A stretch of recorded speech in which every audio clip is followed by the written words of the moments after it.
Ever notice how like one teammate's, bad attitude can just totally derail a whole project? Oh, yeah. It's like when one loose thread on a sweater just starts to unravel the whole thing. Yeah, yeah.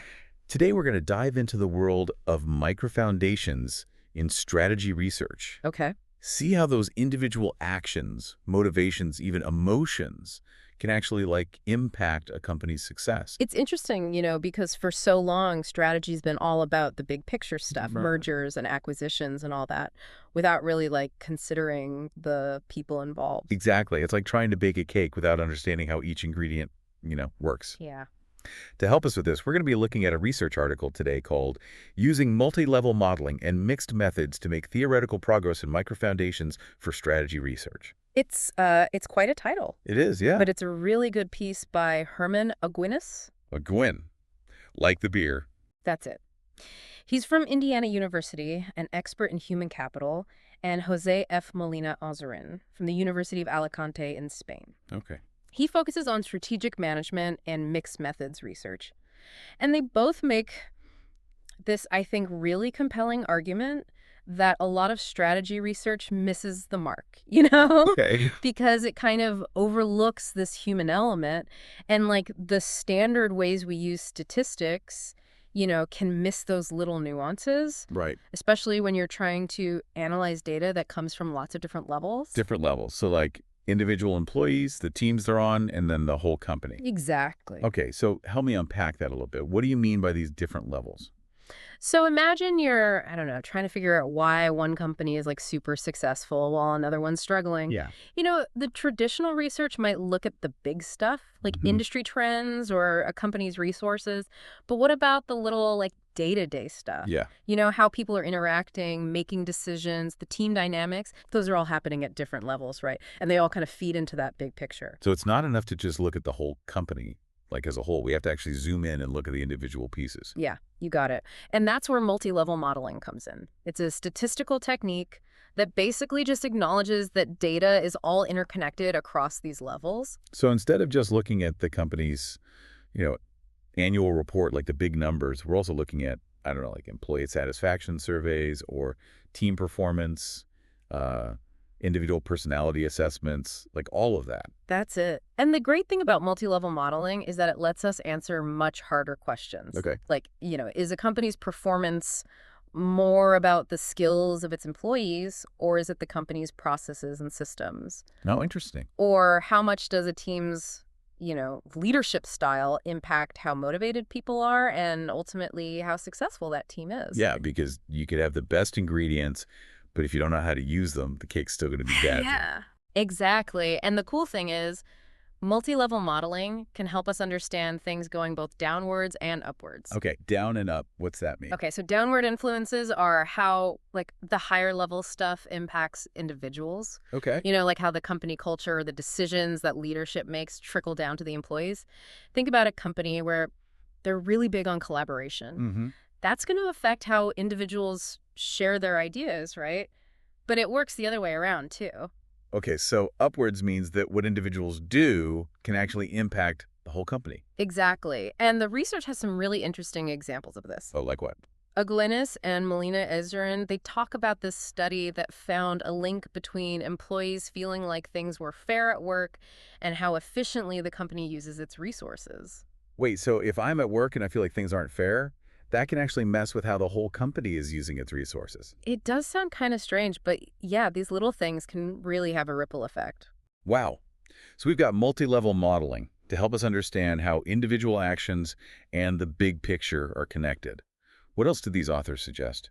Well, there's also mixed methods research. Right. That's all about combining qualitative data, which is stuff like text from interviews or observations, with quantitative data, the numbers and stats. So it's like reading a company's annual report and then also actually talking to the employees to get a feel for what's going on. Exactly. Yeah. Like, imagine you're trying to understand why one company is killing it and another company in the same industry is tanking. Yeah. You might look at the numbers first. Right, like the revenue, profit margins, all of that. Yep, employee turnover rates, that kind of thing. Just see what sticks out. Right. And then you actually talk to people at both companies to get a sense of, how things work there. Yeah, their culture, their leadership, how they make decisions, all that.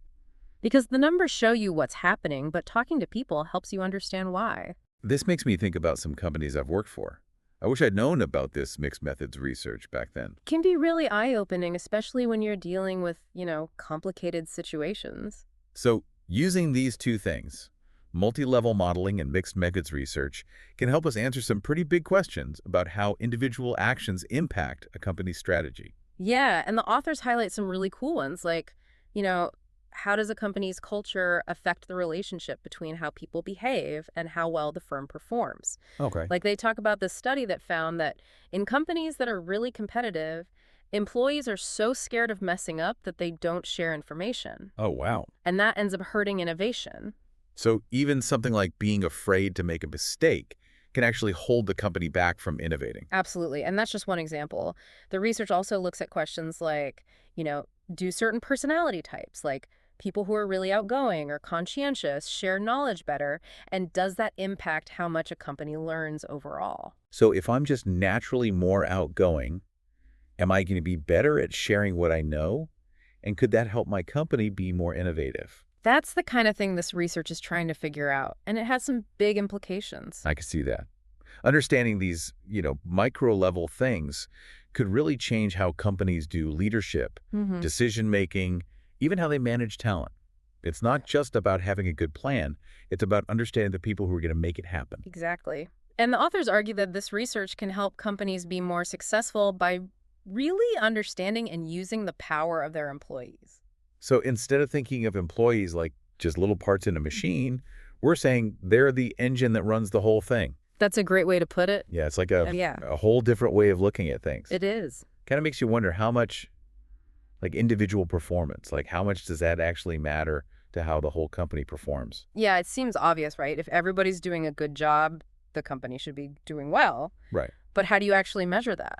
Yeah, it can't just be like adding up everyone's, performance review scores. No, definitely not. It's a big challenge, actually. Yeah. Aguinas and Melina Azorin call it like one of the main problems researchers are trying to figure out Mhm. how to combine all that data from individuals to get a good understanding of the company as a whole, Yeah. because you've got all these different jobs, departments, different ways to measure success. Right, right. It gets complicated fast, It really does. I bet. But I'm guessing this multi-level modeling can help us with this too, right? Exactly. The authors say that it's much better at analyzing these kinds of complicated relationships than the old ways of doing things. Okay. Instead of just looking at the averages, it can actually pick out what each person is contributing and how those contributions work together. So we've talked about multi-level modeling, mixed methods research. All this is super interesting.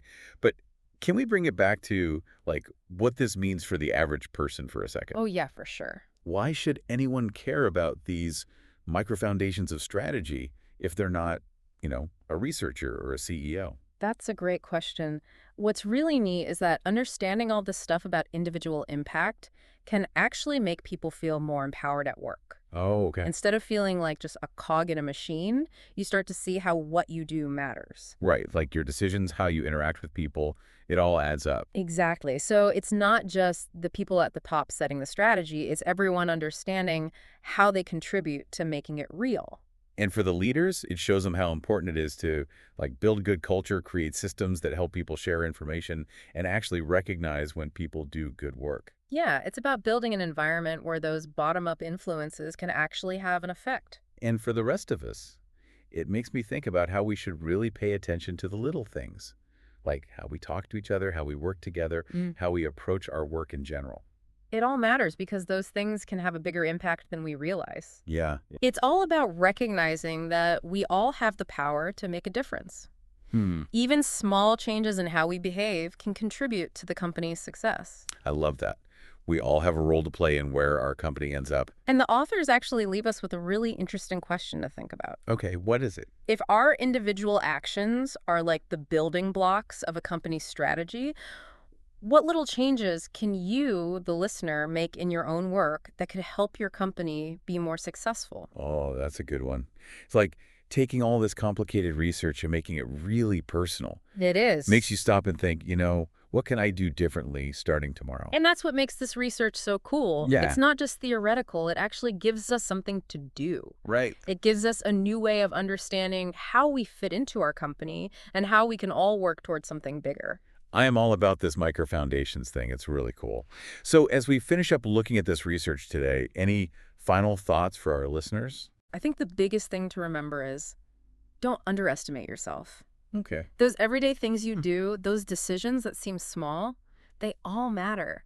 And when everyone's working together with a common goal, amazing things can happen. Absolutely. It really makes you think about how we can all make a difference, Yeah, even if we aren't the CEO. exactly. And it makes you wonder, like, what would happen if more companies actually thought about this stuff? Yeah. These micro foundations. What if they built their whole strategies around how people actually work and what motivates them? Yeah, I think you'd see like happier employees, For sure. more companies coming up with new ideas, Yeah. maybe even a whole new way of thinking about like what it means to be a good leader and how we measure success. It's really interesting research, and it feels like we're just getting started. I Yeah, think we're going to see a lot more about this stuff in the future. definitely. So if our listeners want to learn more, where should they go? I definitely recommend checking out the full article by Aguinas and Molina Azorin. Okay. It's called Using Multilevel Modeling and Mixed Methods to Make Theoretical Progress in Microfoundations for Strategy Research. Okay. It's a long title, It is but it sounds like it's worth reading. definitely worth a read, yeah. Well, I think that's about all the time we have for today. Thanks so much for joining us. This was a really fascinating conversation. My pleasure.